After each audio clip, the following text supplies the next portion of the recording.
Yeah, well, speaking of the Team K-League game, I think there was a concern for us, people in Korea who obviously cover the K-League on a weekly basis, that was because it was a team put together last minute of sort of random players. We were kind of worried that it might not have been a stern enough test for Tottenham, or it might have been a bit too easy, but it wasn't. That wasn't really the case, was it? It wasn't too bad of a game until they made loads of substitutions, and then it kind of went to pot a little bit. But what were your assessments of the Team K-League performance?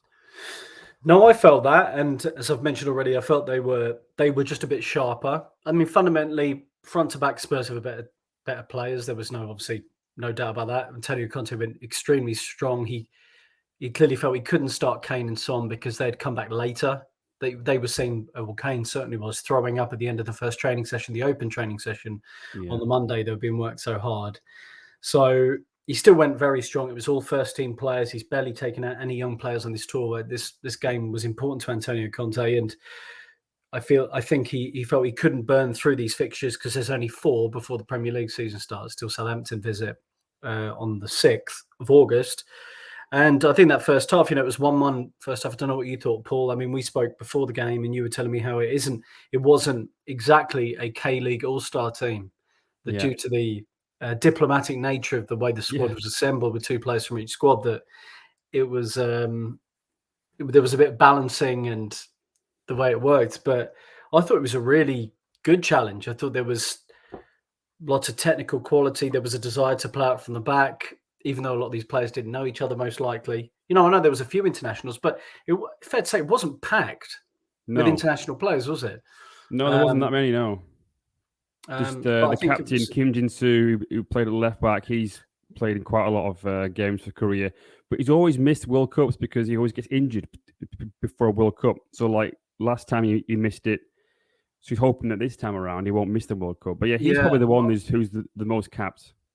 And he was probably the best player, I thought, actually. Yeah. He was the one player where you came away and thought he's the closest to the level technically of these Spurs players of any other player. His deliveries from the left-hand side, the way he was, he had a tricky task down that right-hand side because there was Bryan Hill, then Lucas Moura, Richarlison, Emerson Royal. But I thought he looked the most composed of the group.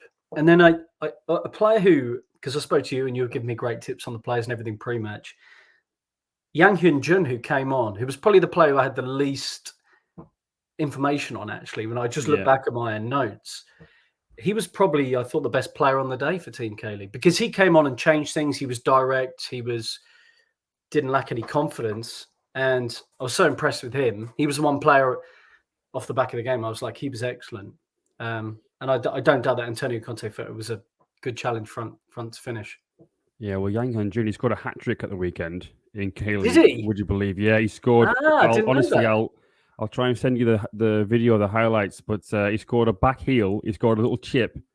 It was, it's like, what a week it's been for him because he's been under the radar a little bit with Gangwon because they've had a sort of, very average season really. But he's had a great week. I didn't know that. That's great to hear because honestly, I felt he was a level above a lot of his teammates the way he came on and the way he was playing.